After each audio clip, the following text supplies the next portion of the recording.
Ji ji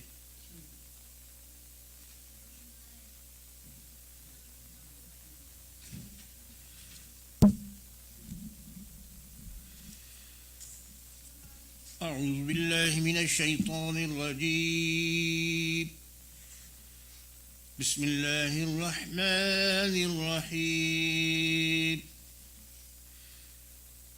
والسماء ذات البروج واليوم الموعود وشاهد ومشهود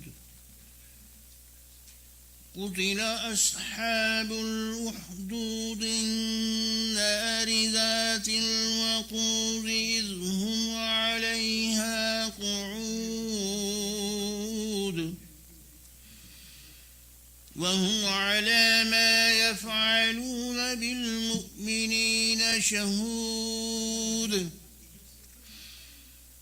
وما نقموا منهم إلا أن يؤمنوا بالله العزيز الحميد الذي له ملك السماوات والأرض والله على كل شيء شهيد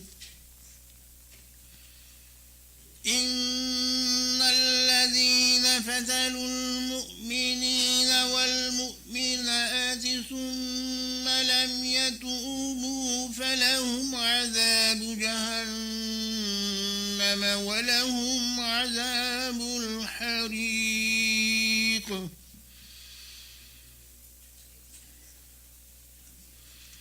إن الذين آمنوا وعملوا الصالحات لهم جنات تجري من تحتها الأنهار ذلك الفوز الكبير إن بطش ربك لشديد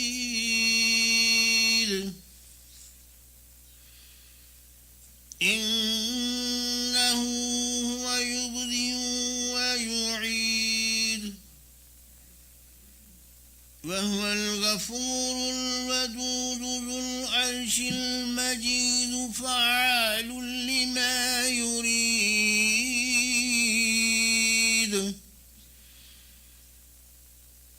هل أتاك حديث الجنود فرعون وثمود بل الذين كفروا في تكذيب والله من ورائهم محيط بل هو قرآن مجيد في لوح محفوظ صدق الله العلي العظيم اللهم صل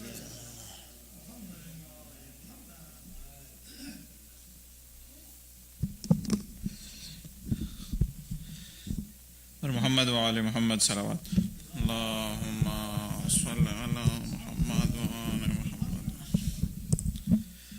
أعوذ بالله من الشيطان الرجيم بسم الله الرحمن الرحيم. مناجات-e-أمير المؤمنين علي بن أبي طالب عليه السلام. اللهم إني أسألك الأمان يوم لا ينفع مال ولا بنون إلا من أتى الله بقلب سليم وأسألك الأمان يوم يعض الظالم على يدي يقول يا ليتني اتخذت مع الرسول سبيلا وأسألك الأمان يوم يعرف المجرمون بسيماهم فيؤخذ بالنواسي والأقدام وأسألك الأمان يوم لا يجزي والد عن ولده ولا مولود هو جاز عن والده شيئا إن وعد الله حق. وأسألك الأمان يوم لا ينفع الظالمين معذرتهم ولهم اللعنة ولهم سوء الدار. وأسألك الأمان يوم لا تملك نفس لنفس شيئا والأمر يومئذ لله. وأسألك الأمان يوم يفر المرء من أخيه وأمه وأبيه وصائبته وبنيه لكل امرئ منهم يومئذ شأن يغنيه. وأسألك الأمان يوم يود المجرم لو يفتدي من عذاب يومئذ ببنيه وصاحبته وأخيه وفصيلته التي تؤويه ومن في الأرض جميعا ثم ينجي. كلا إنها لظى نزاعة للشوى. مولاي يا مولاي أنت المولى وأنا العبد وهل يرحم العبد إلا المولى. مولاي يا مولاي أنت المالك وأنا المملوك وهل يرحم المملوك إلا المالك. مولاي يا مولاي أنت العزيز وأنا الذليل وهل يرحم الذليل إلا العزيز. مولاي يا مولاي أنت الخالق وأنا المخلوق وهل يرحم المخلوق إلا الخالق. مولاي يا مولاي أنت العظيم وأنا الحقير وهل يرحم الحقير إلا العظيم. مولاي يا مولاي أنت القوي وأنا الضعيف وهل يرحم الضعيف إلا القوي. مولاي يا مولاي أنت الغني وأنا الفقير وهل يرحم الفقير إلا الغني. مولاي يا مولاي أنت المؤتي وأنا السائل وهل يرحم السائل إلا المؤتي. مولاي يا مولاي أنت الحي وأنا الميت وهل يرحم الميت إلا الحي. مولاي يا مولاي أنت الباقي وأنا الفاني وهل يرحم الفاني إلا الباقي. مولاي يا مولاي أنت الدائم وأنا الزائل وهل يرحم الزائل إلا الدائم. مولاي يا مولاي أنت الرازق وأنا المرزوق وهل يرحم المرزوق إلا الرازق.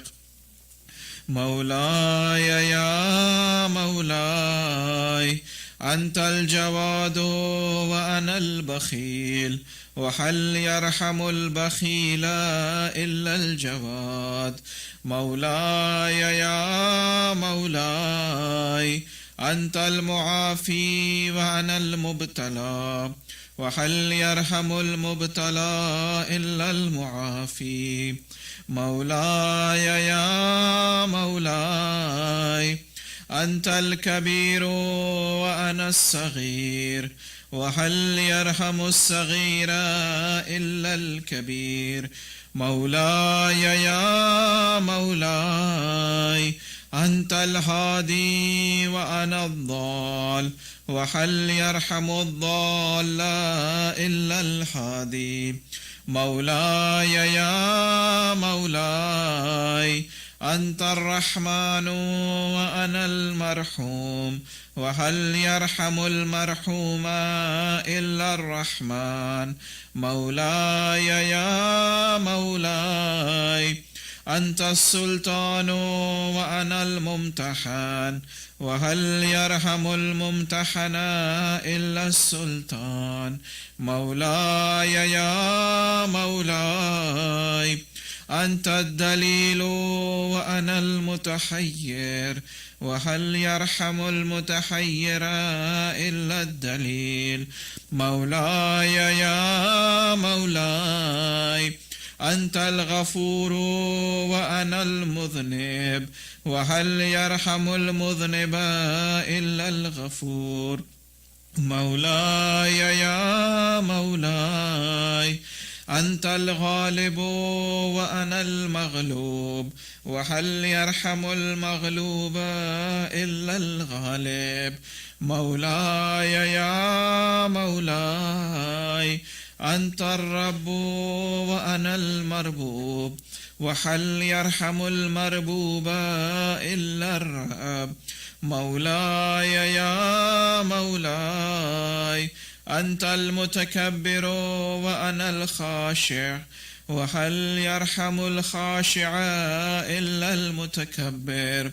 مولاي يا مولاي ارحمني برحمتك وارض عني بجودك وكرمك بفضلك يا ذا الجود والإحسان والطول والامتنان برحمتك يا أرحم الراحمين اللهم صل على محمد وآل محمد وأجل فرجهم.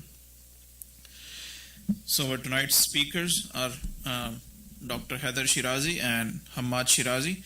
I'll provide a brief introduction of Hammad Shirazi. He's a health consultant and a fitness coach. He earned his BS in Education and Exercise and Sports Science from the University of Georgia and MS-ED in Exercise Physiology from the University of Miami. Additionally, he is certified by the American College of Sports Medicine as a personal trainer and is trained by CHEK Institute as a holistic lifestyle coach. He is currently pursuing his Doctor of Chiropractic degree at Life University. And with that, inshallah, I would request Dr. Haider Shirazi and Hammad Shirazi to actually conduct tonight's session. Bar Muhammad wa Ali Muhammad salawat.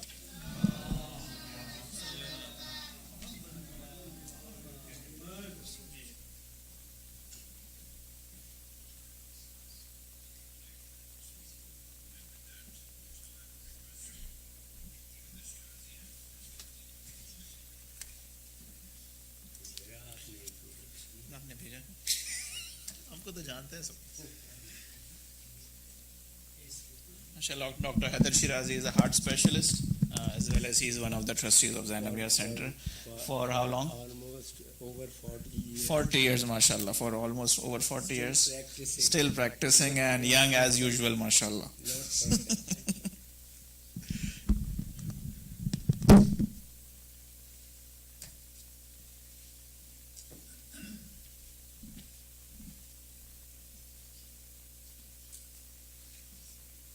Should I start or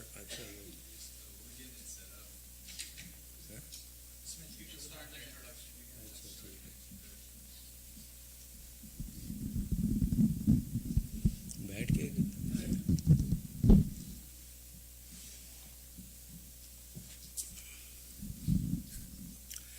Assalamu alaikum, brother and sister. I need a loud salawat to start the program, inshallah.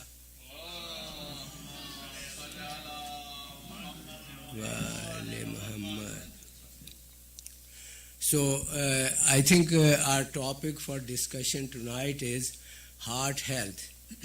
But I thought I will go the other way around, because unless we are sick, we never realize that what Allah Ta'ala has blessed us with a health. And that's what Allah Ta'ala asks us to take care of our body. And I think each one of us need to be a hakim or a little doctor, that we should know about our body, what it requires, what nutrition it requires, what exercise it requires to keep it working. So all of us need to know. So we don't keep eating parathas and don't, exercise or, do things. So that's why I thought that first I will talk to you what bad can happen, and then Hamad will help me to to find out how we can do it without medications, because all the medication when we take has a side effects. We don't want to put people on medication unless it has to be.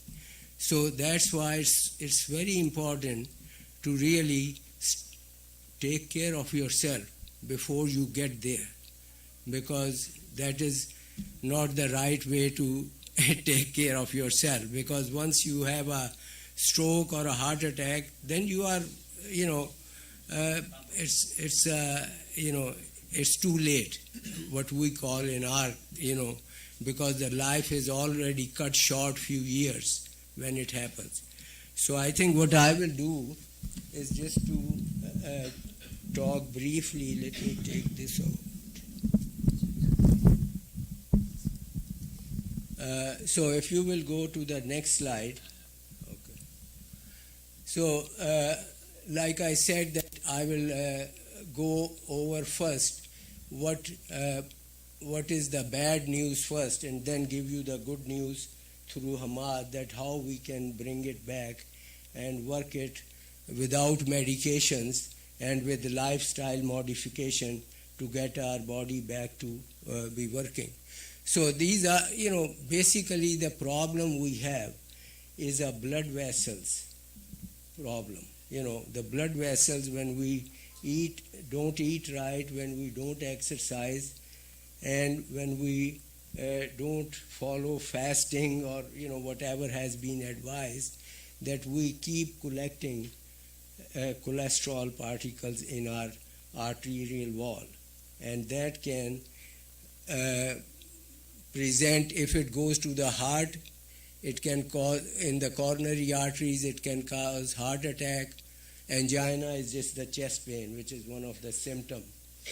And then you can even have a congestive heart failure when the heart gets damaged with a heart attack. Congestive heart failure means the heart is too weak to circulate the blood accordingly to keep the same health as we have. Then we start getting shortness of breath if it is inadequate. And if it is in the brain, it can show you as a stroke or dementia. Some people have due to low blood circulation. And peripheral vascular disease, they have pain in their legs while walking, or it could be a kidney disease manifestation. Next. So just to tell you, the heart disease is still the leading cause of death for men, women, and people of most racial and ethnic groups in the United States. And it is so alarming. One person dies every 34 seconds in US with the heart disease, and someone has a heart attack every 40 seconds. So it's really pretty common disease that we just don't care till we get one. When we get a problem, then we say, oh, we should have been careful. Next. And this is just a cartoon picture just to tell you where we, what can we do to modify all these risk factors. So heart disease, vascular disease has multiple risk factors, and we will go over that. Some are non-modifiable. We cannot do anything about it. We got it through our family background, our age, or family history, ethnicity, or if we have a previous heart attack or stroke, we are more prone to getting another one. So next, please. And modifiable risk factor are like we showed you in that cartoon, that I think everyone knows that physical inactivity, poor diet, I'm overweight too, excessive alcohol, and unmanaged stress, lack of sleep. So it's just signs of a good, physical health that we should be looking for. Next. And these are the manageable risk factors. But actually, when I get a patient with hypertension or any of these things, first we have to do is to do a comprehensive, history, physical, and do 3 to 6 months of without medical treatment, unless they are above, their blood pressure is too high or have a high cholesterol of over, 100 and 200 LDL, or diabetes that which cannot be controlled with lifestyle modification. And the other thing is that some people just present with a heart problem like atrial fibrillation, which is also due to the multiple risk factors which we have said before. So, but at least the good thing is that we can manage these. If the patients don't do good on 3 to 6 months of lifestyle modification, then of course we have to start them on medication. If you have any questions, should we wait until the last moment, or we can ask you the question about each item you are? Well, last, after. Yeah, just write it down. Yeah. Huh? yeah, after Aftari maybe. Okay, so next please. All right. So I think I will stop here because we are not going to go into medical treatment of these modalities. So I will let Hamad now take it over. I think you are better equipped to do that than I am. Thank you. Wait, Dad, sit up here with me. Yeah, assalamu alaikum. So today I wanted most of us know that when we think of heart health, it's just like, okay, nutrition, exercise, the same old. So I want to present some ideas more from a holistic perspective. So we're not only thinking of just the exercise and nutrition, but also the way that we think, the way that we breathe, and the way that we move through life. So we wanted to segue into, since it's Ramadan, as far as this is a perfect opportunity for us to stack our habits, where if we're fasting, we can begin to take more stock and awareness of our habits throughout the day, how we're moving, how we're sitting, and where our thoughts are. Are we positive? How do we carry ourselves? And also fasting has a wide range benefits as far as heart health, but just health in general. It gives our digestive system a break. It gives our body a chance to go in and heal from a cellular regeneration perspective. And I got this slide actually. It just discusses decreased inflammation and oxidative stress. Most of us are dealing with excess inflammation. It'll improve mitochondrial health, enhances insulin sensitivity, improves cholesterol and triglycerides, body fat. Most of us want to lose a little bit of body fat, so fasting will support that as well. It'll improve blood pressure and strengthens blood vessels. Okay, so now we're going to transition more into the healthy lifestyle component. So this is another slide where we're discussing the reduced inflammation, improved cognitive function, balanced lipids, improved blood pressure, the glycemic control, improved heart health, bone health, and now I'm going to go into just an overview of health and how we perceive it. So health to us is all different. I actually want to ask someone in here, like, how would you define health? We can get some engagement from the audience. Or what are some markers of what health is, or what you think good health is? Keeping active. Staying active? Sleep enough? Okay, yeah, those are some good ones. Comer, uncle? What's good health to you? Okay, keep on exercising. So that's basically health. We would all define it differently. So when we think of being healthy, it's unique to all of us. So we want to hone in on that and reflect on what does health mean to us, and are we doing what we need to achieve it. The way I look at health, it's a balanced state of, obviously we're here because we're practicing Muslims. There's a spiritual component, there's an emotional, a mental, a physical, and an environmental component. Environment means who do we surround ourselves with, how is our home, let's just say other environmental factors such as the air we breathe, the city we live in. So we want to take all of this into account when we're deciding our health plan. These are the foundations of health and well-being that I generally use when working with patients and clients. It's very simple. We don't need to reinvent something fancy. It's usually returning back to nature. So if anyone has any, does anyone not think, feed themselves, move, sleep, hydrate, or breathe? So these are very simple elements. So I wanted to begin with our thoughts and our mindset. Something that's really important is to maintain a state of gratitude. Our cells respond to that, so we want to have healthy thought patterns to improve stress reduction. And I actually picked a couple quotes. The first one here is from Imam Ali. It says, "Perhaps it's the remedy that brought the sickness, and perhaps the sickness turned into a remedy, for sickness might be the cure."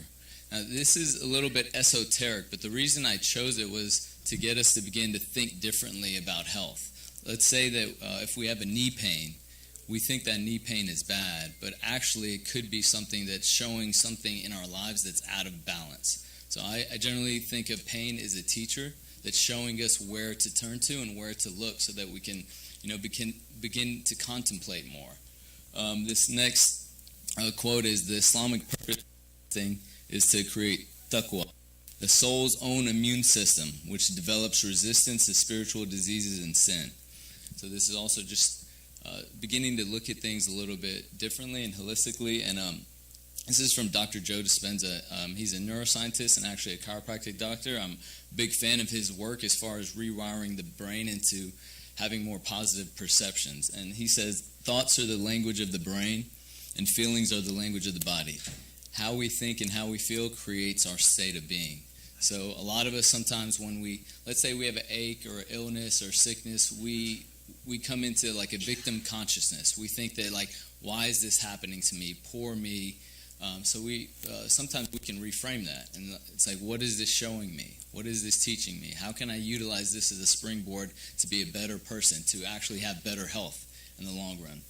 And just tips for this is, prayer, meditation, and other methods of reflection and contemplation, and always coming back to, a place of gratitude. Breathing. So I actually want to take a moment. I want everyone to, sit up tall. Bring your right hand on your chest, your left hand on your belly, and I want you to begin to take a few deep breaths.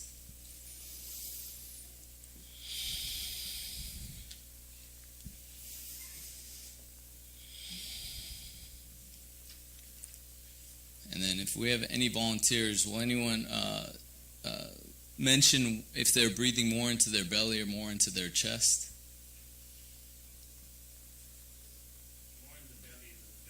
Okay.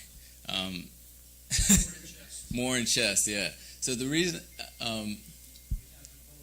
both? Yeah, we want both, but we actually want to breathe more into our belly, ribs area, and the chest would be the last third. So is everyone familiar with, the parasympathetic nervous system, the rest and digest, or sympathetic is fight or flight. The more we breathe into our secondary respiratory muscles, the chest and shoulders, breathing is something that we often overlook because we feel like entitled to it, like it doesn't even matter. But I think that the quality of our breath definitely determines the quality of our life. So we want to breathe deeply, diaphragmatically, which will allow us to be in a more relaxed state. So how this correlates to heart health is, say if a patient is stressed out, they're always on their phone, they're always running from thing to thing, and they're breathing in their chest, that's going to occlude their, I would say that would result in actually more an occlusion of the blood vessels and arteries as well. So we want to breathe deeply, make sure that we're oxygenating our cells and our blood vessels. And also oxygen is the most vital nutrient.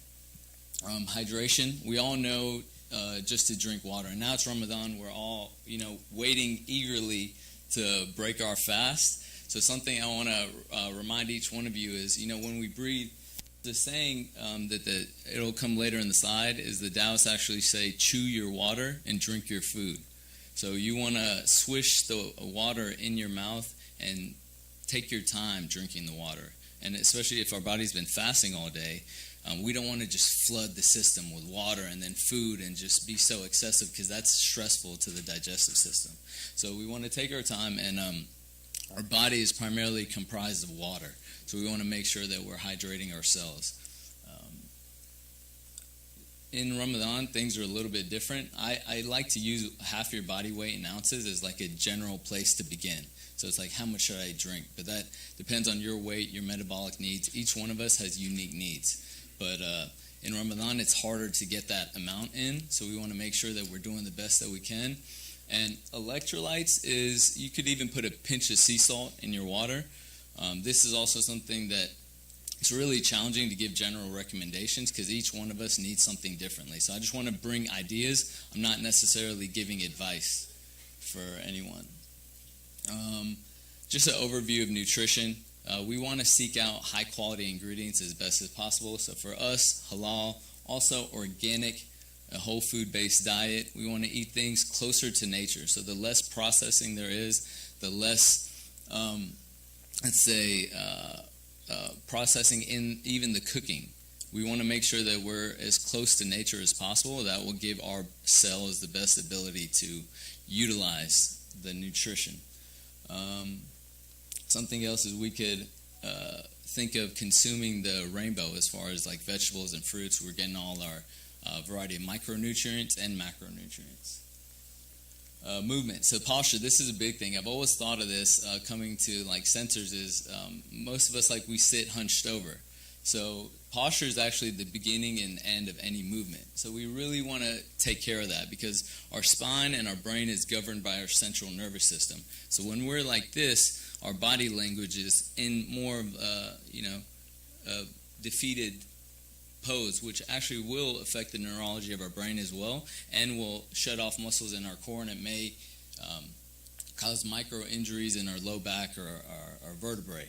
So we want to just make sure that we're sitting upright and we're taking care of our spine, because a lot of us will live our lives a certain way and then we'll one day have back pain and then we'll be like, oh, why did this happen to me? But it's like we're sitting like this all day. So there's a cause and effect for everything we do. So just want to remind that how we sit, how we stand, how we move is really important. This is a quote. There's actually a study done where most people are spending 2 to 4 hours a day on their devices or laptops. So it's accruing 700 to 1,400 hours of excess abnormal cervical spine stress. And for each centimeter or degree your head comes forward, you're placing that much pressure on your cervical spine. And it's not just going to affect your neck. That's going to affect your lumbar spine, your low back, your hips, your joints. Everything in the body is aligned. So we don't want to always, like Dad was saying earlier, we don't always want to be dependent on a doctor. We want to take accountability and responsibility for the way that we live, the way that we move. So we're responsible. This is also associated with reductions in testosterone, reduced serotonin, and cortisol, which is the stress hormone. Movement, this is actually one of my passions and my area of expertise, but I actually put the least amount of information. So I want to just touch on that. A lot of times when we think of exercise, people are intimidated because they're like, we have to go for an intense workout. Just walk. Just whatever you're doing today, just take 10 extra steps tomorrow. Just do little by little. And there's quite depth. We don't just have to do cardiovascular. There's mobility, balance, movements, just whatever it is that you can do. Let's just try to make sure that we're moving our body, because that's one of the best ways to keep our body active. And during Ramadan, actually one of the best times I would say is right before iftar, when we break our fast. But that's also individualized for each one of us. Rest and sleep. We want to aim for 7 to 8 hours of sleep. Like everything else, these are just reminders. We all know this. It's pretty simple. But this is also unique. Something that during Ramadan, it's really hard to achieve this. So there's this thing called non-sleep deep rest. We can take little power naps, or there's different meditations that allow our brain to shut off. So even if you can just go in somewhere quiet and dark and just give your brain time to process, let the thoughts come through and let them go. That does wonders for our productivity and our ability to rest and perform. And then something else that's really important is if you're up for Fajr, or the sooner you let your iris see the sun, it'll reset your circadian clock so that at night you'll produce melatonin at the right time. What happens with most people is you stay inside, first thing you look at is your screens, you're inside, maybe you're getting on your laptop, and your eyes never see the sun. So then you can't sleep well at night, and then you're tired during the day. So one of the best ways to combat that is to let your iris see the sunlight in the morning, and that helps reset your circadian clock. And also developing a morning and evening routine. And with that, we'll close, and then we'll open up for some questions. The slides were just like a format. I think what's best is to share based on what everyone's interested in. So we have about 10 minutes to answer some questions. So you have some for me or my dad, Doctor? No, you. Okay, yeah. Overthinking is a part of the thinking is a part of Yes. How could we border the overthinking and regular thinking? How do you? How could What I would? make a difference between how could I detect it? It's overthinking or it's regular thinking about the regular life? I'm pretty sure it's not related to your course, but if you answer my question. Yeah. Well, that even sounds like a personal, inquisitive idea. Is it benefiting you if you took a step away from your thoughts? Do you think the processing that you're going through, is it actually benefiting you and taking you closer to your goals and what you're trying to accomplish, or is it taxing your energy and you're just running in circles with the thoughts? In circles. So then that would be overthinking. So like what I mentioned earlier, silence, quiet, ability for your brain to let those thoughts process. So I love this quote. It's prayer is talking to God and meditation is listening to God. So what we do in Islam, it's a lot of repetition, it's a lot of speaking, it's a lot of doing.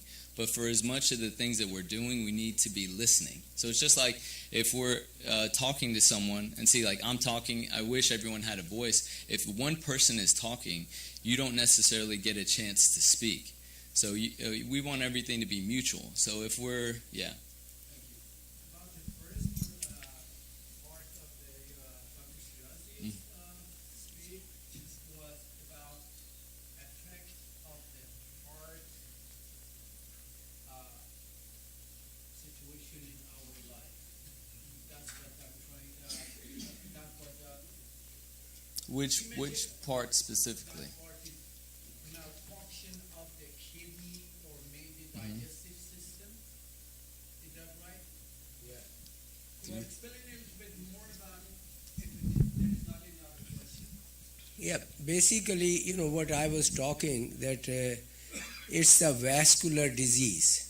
It's like our brother Rashad Qayyumi has been involved in that research, endothelial function, and it's the lining of the blood vessels which get somehow, if you will, damaged, and then they do not function, and there is a problem, and cholesterol and other deposits come in there and cause more dysfunction of the endothelium, and the vessel starts growing smaller and smaller. So it actually impedes the blood flow to that organ. Suppose if it happens in the coronary arteries, I was giving an example, it will cause angina or a heart attack. If it blocks totally, it will be a heart attack. If it is in the kidneys, it will cause kidney dysfunction. If it's in the brain, it will cause. Yeah, it's like a general, because blood vessels are all over your body, and if we have not taken care of ourselves with all what we are talking about, and it's depositing, cholesterol has been depositing in all those blood vessels, that each area it will deposit, it will cause the symptoms. People get dementia too with that. So that's what I was saying, that it, inshallah, yeah. Does anyone have any questions about anything else that we discussed? Has the high cholesterol level or blood pressure, should they be going for a calcium scoring test every year or every year after? Because tests are more important than just sit home and not do anything.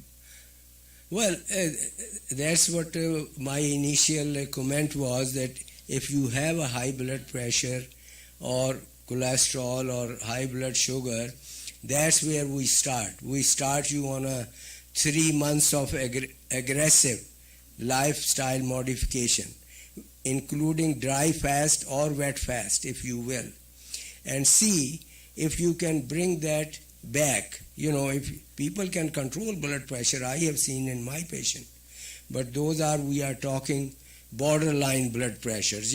I'm not talking if a blood pressure is 160 or 80 and I'm trying to treat that, but I'm saying if they are beginning of their curve, then you can probably take care of it by just doing the lifestyle modification for 3 months and see what the result is, or 6 months in some patients.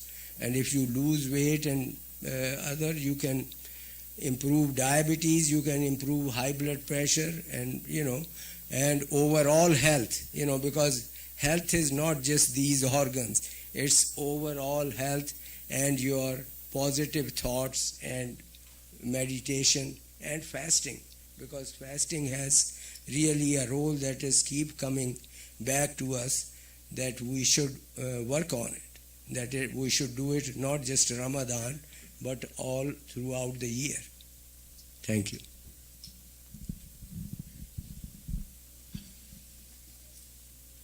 I think everybody's ready to open the fast. Yeah,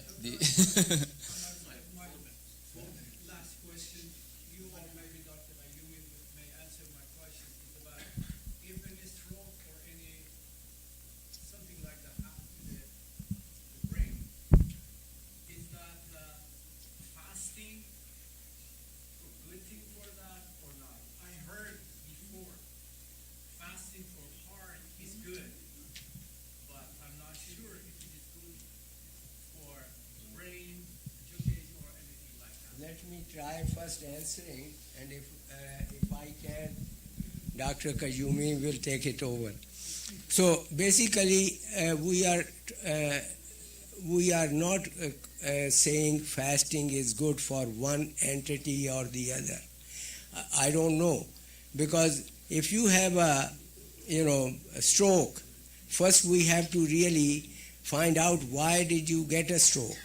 What are the problems that you have? Because something has happened already Like Hamad was saying, if you get a knee pain, you need, it may be a big thing. So having a little stroke may be something telling you that you need to take care. And that's why people go through CT scans or, MRIs and try to find out if they have a heart rhythm problem, which is 80% of the people who have stroke has thrombus. They are little blood clots which go from the heart to the brain, which we are still unable to detect in every patient. But 80% have stroke because of those small blood clots. Arshad, you have to add anything? Huh?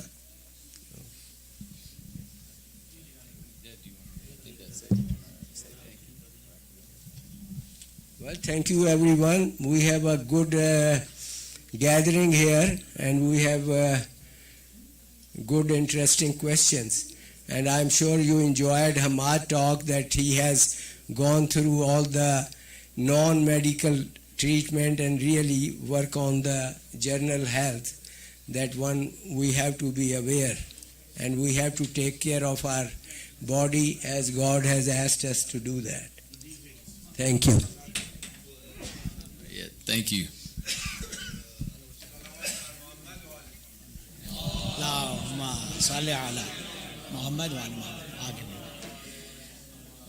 Thank you so much. बहुत बहुत शुक्रिया, माशाल्लाह.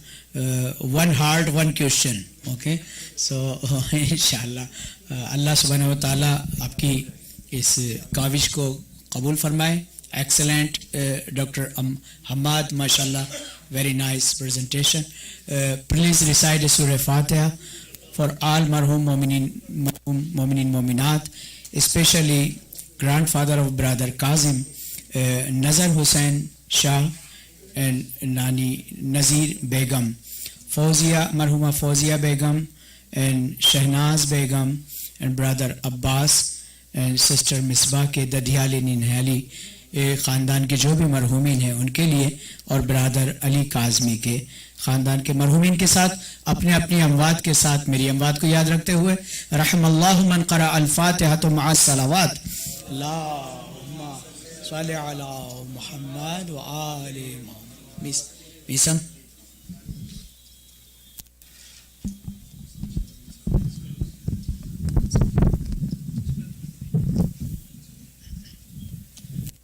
أعوذ بالله من الشيطان الرجيم بسم الله الرحمن الرحيم الله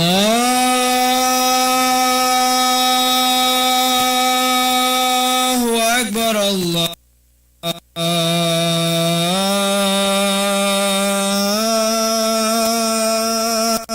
أكبر الله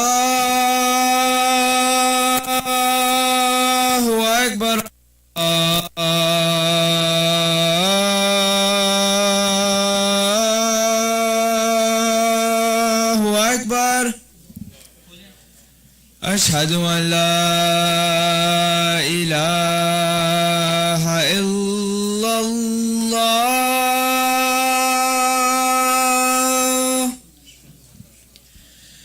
أشهد أن لا إله إلا الله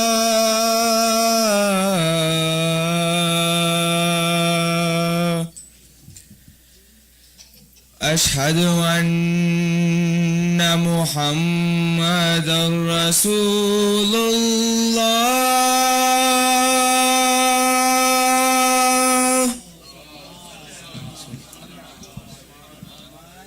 أشهد أن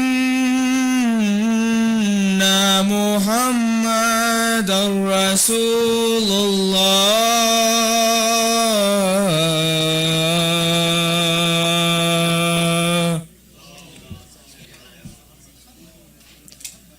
أشهد أن عليا ولي الله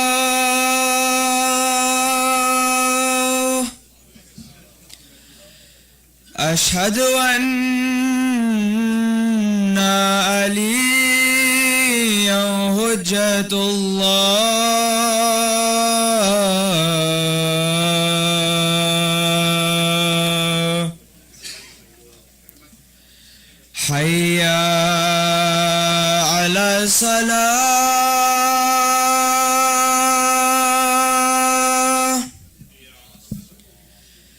حي على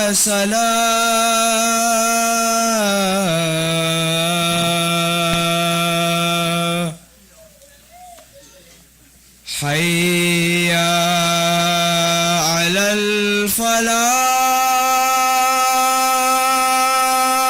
الفلاح حي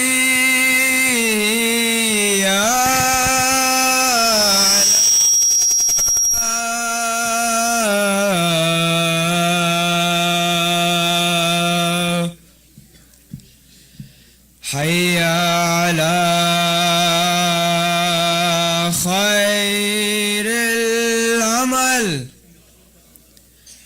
حي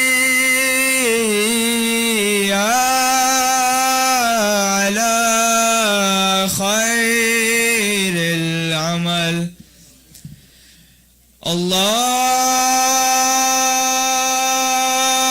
الله أكبر